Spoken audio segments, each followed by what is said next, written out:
کہتی ہیں کہ میری بہن کی طبیعت خراب ہے، جادو کا اتنی اثر ہے کہ اس کی زبان بھی بند ہو جاتی ہے، حتیٰ کہ نماز پڑھنے میں بھی نہیں پڑھ سکتی ہے۔ تو اس کا علاج میری بیٹی یہ ہے کہ سورۃ البقرہ جو ہے نا جی، اس کو ٹیلی فون میں آپ فیڈ کر دیں اور ہیڈ فون لگا کے اس سے کہیں کہ وہ سنتی رہے، پڑھے نہیں سنتی رہے، تو انشاءاللہ جب اللہ کا قرآن اندر داخل ہوگا تو شیطان بھاگ جائے گا۔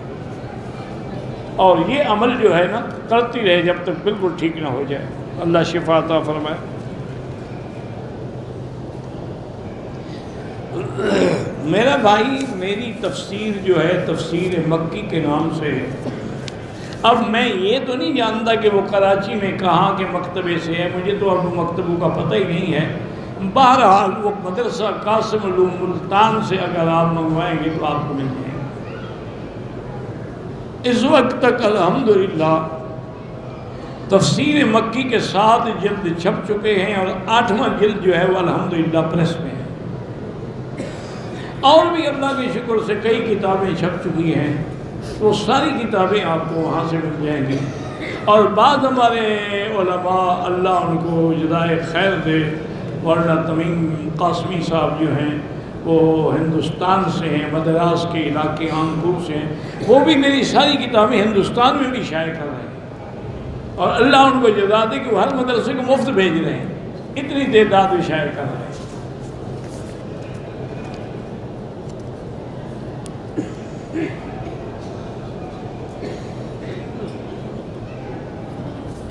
کہتے ہیں جی کہ ہمارے علاقے میں کچھ ایسے بریلوی حضرات ہیں جو کہتے ہیں کہ ایک دفعہ حضور صلی اللہ علیہ وسلم خواب میں حضرت عبد القادر جیلانی کو آئے اور کہا کہ میں آپ سے بہت خوش ہوں، ربیع الاول میرا مہینہ ہے، اس سے اگلا تیرا مہینہ۔ یہ سب سے بڑا جھوٹ ہے، سارے 12 مہینے اللہ کے، ان عدت الشہور عند اللہ 12 شہر، اللہ کہتے ہیں 12 مہینے میرے ہیں، تم کہتے ہو پیر صاحب کے ہیں۔ اس سے بڑا جھوٹ بھی ہے کوئی دنیا میں؟ بھئی یہ تو قرآن ہے نا، ان عدت الشہور عند اللہ 12 شہرا منها 4 حرم۔ پتہ نہیں کیسے کیسے لوگ گھر دیتے ہیں۔ نافرمان بیوی پہ اللہ کے فرشتے بھی لعنت بھیجتے ہیں، اس کو چاہیے کہ توبہ کرے اور اپنے خاوند کی فرما برداری کرے۔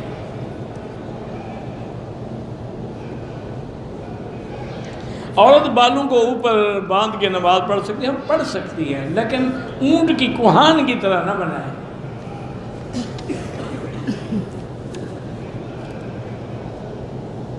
کعبۃ اللہ کو بوسہ دینا منع ہے ماں سوا حجر اسود کے۔ کعبۃ اللہ سے کپڑے رگڑنا جو ہے اس کا بھی بدعت ہے۔ تم پہلے اپنے آپ کو تو رگڑو، جب تم ٹھیک ہو جاؤ گے کپڑے بھی ٹھیک ہو جائیں گے۔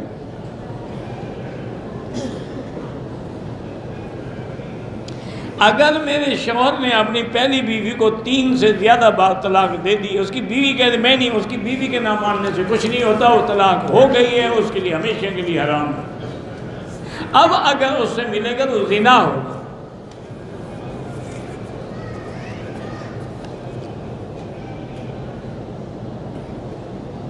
کون مہندی جو ہے چھلکا بن کے اترتی ہے، اگر کون مہندی اوپر جم جاتی ہے چھلکا بن جاتا ہے پھر وضو نہیں ہوگا، صاف کرو پھر وضو۔ میں تو نہیں جانتا، اللہ عالم۔ عمرۃ القضاء میں تو حضور نے کوئی قربانیاں نہیں کی، وہ تو دم احساس دے دیا گیا تھا۔ اگر عمرۃ القضاء میں کوئی ایسی بات ثابت بھی ہو تو اللہ کے شکر کے لیے۔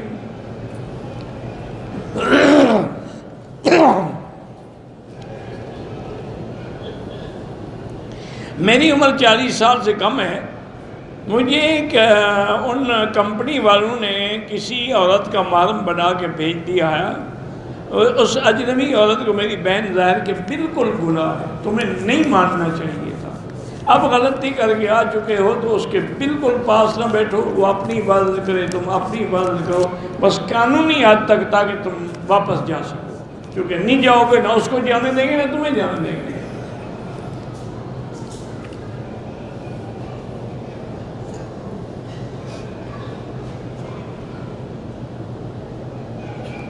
کہتے میرے والدین فوت ہو گئے ہیں، میں نے خواب میں دیکھا کہ وہ نماز کی حالت میں، بڑی اچھی بات ہے، مبارک خواب ہے،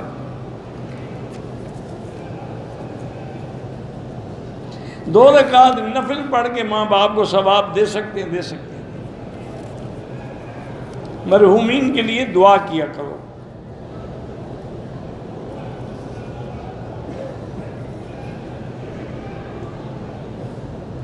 اذان سے پہلے 5 منٹ سنتیں پڑھنے کے لیے دیتا ہوں، ٹھیک ہے، گناہ کوئی نہیں ہے، چونکہ حکم یہ ہے کہ جب امام مصلی پہ آ کے منبر پہ بیٹھ جائے اب کوئی نماز نہیں۔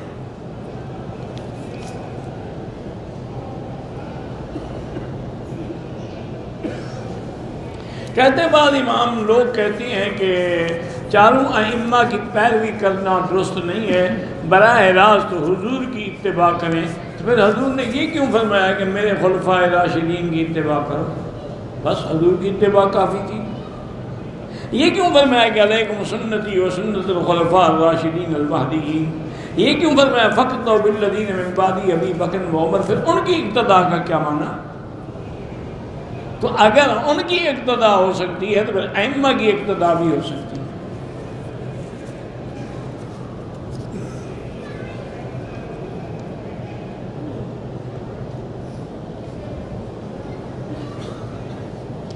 دو بندے عمرے کے روم میں سو گئے، احرام کے ساتھ نہیں سوئے، کھول کے سو گئے، چلو کپڑے سلے ہوئے نہیں پہنتے، 8 گھنٹے کے بعد سر منڈایا تو کوئی دم نہیں۔ اگر سلے ہوئے کپڑے پہن کے سو گئے اور 8 گھنٹے تک پہنے رکھے تو دم ہے۔ بھائی سیاسی اتحادات ان سے پوچھو جو کرتے ہیں، مجھے کیا پتا۔ سیدنا صدیق رضی اللہ عنہ کا گھر جو ہے وہ اسی راستے میں تھا جس راستے میں شارع ابراہیم الخلیل بھی کہتے ہیں، مسولہ بھی کہتے ہیں، مسیال بھی کہتے ہیں، لیکن اب تو وہ سارے حرم میں آ گئے، ٹوٹ گئے۔ آدمی عمرہ کرنے کے بعد اگر اپنے سر پہ خود اس طرح پھیر دے بالکل جائز ہے۔ ایک مرتبہ احرام استعمال کرنے کے بعد دوبارہ عمرہ کریں تو دھونا ضروری ہے کہ عمرہ کرنے سے کپڑے پلیت ہو جاتے ہیں؟ احرام کیوں دھونا ضروری ہے؟ پاگل ہو گیا؟ جب تک پاک ہے 100 عمرہ کرو۔ اگر ایک دفعہ حل کرا لیا اور 2 دن بعد عمرہ کیا تو مونچھ کاٹنے والی مشین سے اپنے سر کے بال کاٹ، جب اس طرح پھروا لیا مشین کیسے چلے گی؟ پھر بھی اس طرح پھرواؤ، نہیں پھروایا دم پڑ جائے گی۔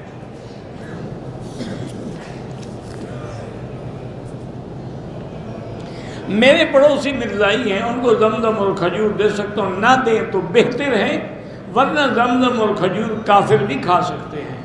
ابو جہل زمزم نہیں پیتا تھا۔ ہر طواف کے 7 چکر ہوتے ہیں، 7 چکروں کے علاوہ طواف مکمل ہی نہیں ہوتا۔ مجبوری کی وجہ سے پاؤں پہ پٹی باندھی ہوئی ہے، کوئی حرج نہیں، عمرے میں کوئی حرج نہیں۔ حرم کے حدود شروع ہوتے ہی جوتے اتارنا چاہیے، جب آپ مسجد میں داخل ہو تو اتاریں۔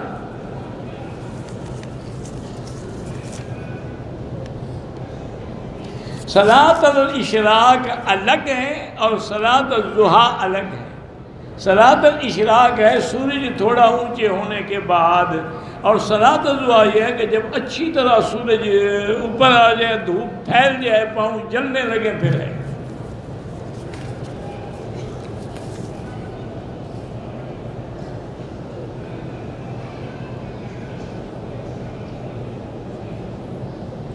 ایک آدمی نے حج کے ارادے سے، وہ ریاض سے آیا، مدینہ حاضری کے بعد جدہ عزیزوں کے پاس ٹھہر گیا، 1 ذی القعدہ کو بنا احرام کے مکے میں داخل ہوا۔ 8 ذی الحجہ کو مکے سے حج افراد کا احرام باندھ کے حج کیا، اس نے غلط کیا، اس کو احرام باہر سے باندھنا چاہیے تھا، مسجد عائشہ سے۔ حج ہو جائے گا لیکن دم پڑ گئی۔ میری بیوی کو نظر بہت لگتی ہے، تو نظر بد کی جو قرآن میں آیت ہے وَإِن يَكَادُ الَّذِينَ كَفَرُوا لَيُزْلِقُونَكَ بِأَبْصَارِهِمْ لَمَّا سَمِعُوا الذِّكْرَ وَيَقُولُونَ إِنَّهُ لَمَجْنُونٌ وَمَا هُوَ إِلَّا ذِكْرٌ لِّلْعَالَمِينَ۔ یہ آیت پڑھ کے وہ خود بھی دم کرے اور تم بھی دم کیا کرو۔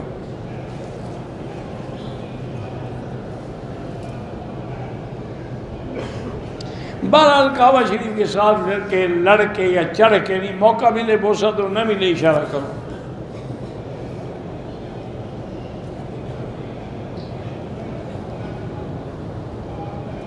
پتہ نہیں، کہتے ہیں جی کہ پلیس سے گری ہوئی چیز ملے، اگر گری ہوئی چیز ہے ضائع ہونے کا خطرہ ہے تو استعمال میں لا سکتے ہیں۔ والد کے نام پہ عمرہ کر سکتا ہوں، بالکل کر سکتے ہو۔ اگر حالت احرام میں نیت بھی کر لی لیکن بدن سے 2-3 بال توڑے، اس سے کچھ نہیں ہوتا۔ احتیاط یہ ہے کہ 2-4 ریال خیرات کر دو۔ ندائے حق میں لکھا ہے کہ روضہ اقدس میں حضور کا جسد اطہر بالکل بے حس سے اللہ ان کو ہدایت دی۔ ان باتوں میں مجھے خدا کے لیے نہ ڈالا گا، کہیں ایسی گستاخی ہو گئی نا تو پھر ایمان بھی چلا جائے۔ ایسی باتوں کو ہمیں پڑھنے کا بھی کوئی حق نہیں۔ جس بات میں ذرا سی بھی سرکار کی شان میں کوتاہی ہو، آدمی کا ایمان خارج ہوتا ہے۔ اور پھر یہ سوال ہم سے نہیں پوچھے جائیں گے قبر میں نہ حشر میں کہ آپ انبیاء کی حیات کے قائل تھے یا وفات کے قائل تھے۔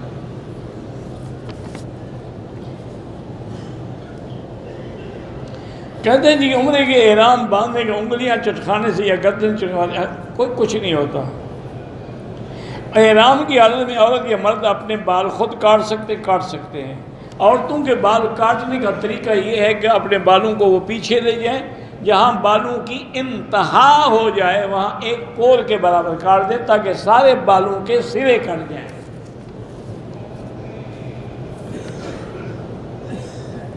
اگر احرام کی حالت میں آدمی نے داڑھی کھجائی کو بال گر گیا، کچھ نہیں ہوتا۔ ہم مسجد عائشہ سے احرام باندھ سکتے ہیں، ہم باندھ سکتے ہیں۔ 4 یا 3 طواف اکٹھے کر کے بعد میں 2 رکعت واجب پڑھ سکتے ہیں۔ کسی مرحوم یا زندہ لوگوں کے لیے عمرہ نہیں ہوتا۔ عمرہ کے احرام باندھنے کوئی خوشبو والی چیز کھانا منع ہے۔ برش اور ماؤتھ واش میں خوشبو ہے تو وہ بھی منع ہے۔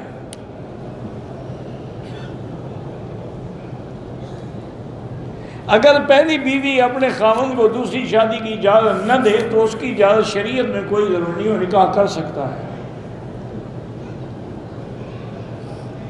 مردوں کو عمرے میں سر کے بعد افضل ہے اس طرح پھروائے، ورنہ اگر مشین ہو تو وہ سارے سر پہ پھروائے۔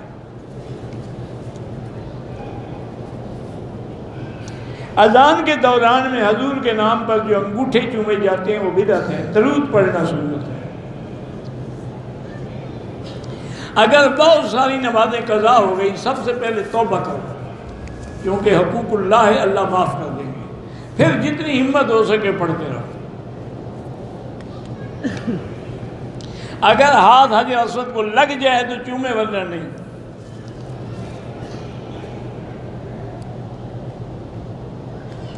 کہتے ہیں جی کہ آپ کی یہ درس جو ہیں ہم اپنے ملک میں دیکھنا چاہیں تو کس ویب سائٹ یا چینل پہ، مجھے تو پتہ نہیں ہے۔ بہرحال یہ ساتھی جو بناتے ہیں ان سے پوچھ لو، ان کو پتہ ہوگا۔ مجھے تو خود پتہ نہیں کہ ویب سائٹ کیا ہے اور چینل کیا ہے اور کہاں ملتے ہیں۔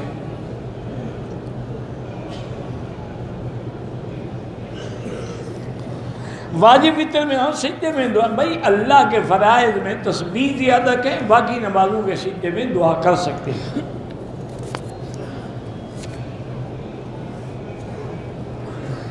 کہتے ہیں جی کہ ہوائی جہاز میں ہمیں وضو بھی نہیں کرنے دیتے، تو بہرحال اتر کے قضا پڑھیں، چونکہ تیمم تو اس لیے نہیں کر سکتے کہ ایک تو وہاں مٹی نہیں، دوسرا یہ کہ پانی جب موجود ہے تو پھر تیمم کا کیا مطلب۔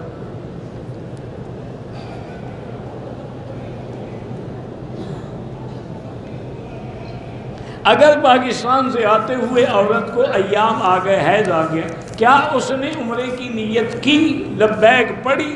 اگر کی وہ ٹھیک ہے، بیٹھی رہے جب پاک ہو عمرہ کر لے۔ اور اگر اس نے نیت ہی نہیں کی، لبیک ہی نہیں پڑھی، ایسے آ گئی ہے تو اب مسجد عائشہ سے عمرہ بھی کرے اور ایک دم بھی ادا کرے، کیونکہ حیض کی حالت میں نیت کرنا جائز ہے، لبیک پڑھنا بھی جائز ہے۔ ایک عورت شادی شدہ کی پتہ نہیں اس پہ ظلم و ستم کرتے ہیں، تنگ آ کے کورٹ میں گیا، اس کا کورٹ نہیں آیا جدہ، اس سے حکومت طریقے سے طلاق پیپر جاری کیا۔ اگر جدہ کی کورٹ نے کیا تو ٹھیک ہے، کیونکہ جدہ میں محکمہ شرعی ہے اور وہ قاضی ہیں، وہ شریعت کے مطابق فیصلہ کرتے ہیں۔ آپ کے ملک میں جو کورٹ ہے نا، وہ اصل میں وہ انگریزی قانون کے مطابق ہیں، لارڈ مکالے کے قانون پر، اس لیے ان کے فیصلے کا شریعت میں اعتبار نہیں ہوتا۔ لیکن یہاں تو فیصلہ ہوتا ہی قرآن و حدیث پہ، فقہ حنبلی پہ۔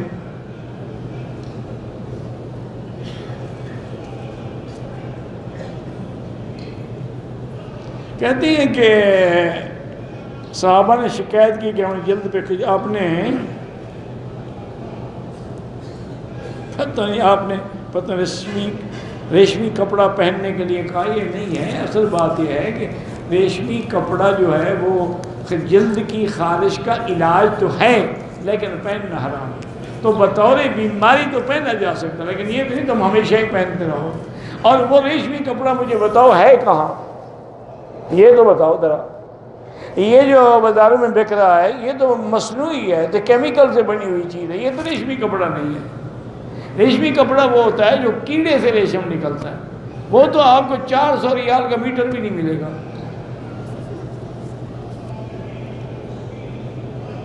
عمرے میں موزے نہیں پہن سکتے۔ ہوٹل سے بیوی اکیلے آ کے عمرہ کر سکتی ہے؟ ہاں کر سکتی ہے۔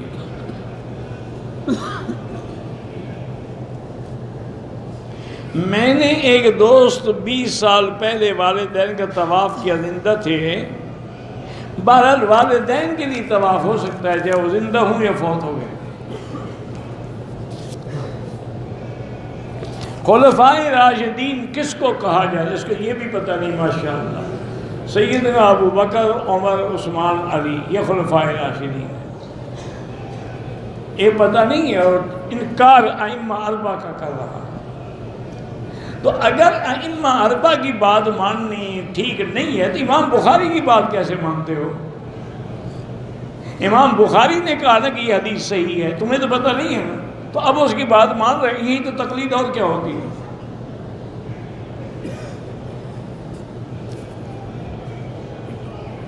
ایک عورت پہ اس کا شوہر ظلم و ستم کرتا ہے، عدالت میں اس کا بلاتا نہیں، تم جانو یار یہ ابھی بات ہو گئی، یہ محکمہ کر دو تو ٹھیک ہے۔ جس پرفیوم میں الکوہل ہو اس کو استعمال کر سکتے ہیں؟ ہاں کر سکتے ہیں۔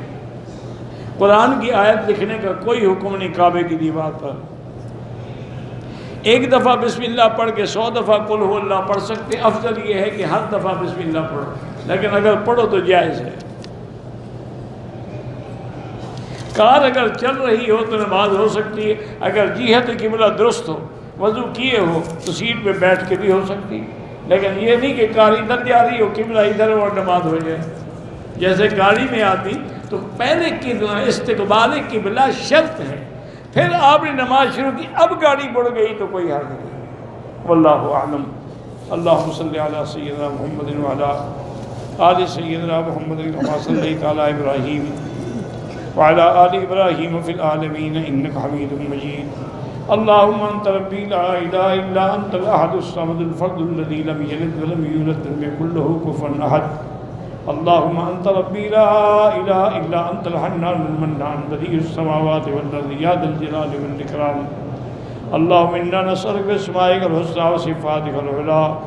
اللہم ارحم ضعفنا واجبر کسرنا واشفنا واشف مرضانا وارحم موتانا واستجب دعانا ولا تخيب رجاءنا برحمتك يا ارحم الراحمين۔ لا الہ الا انت سبحانک انا كنا من الظالمین۔ لا الہ الا انت سبحانک انا كنا من الظالمین۔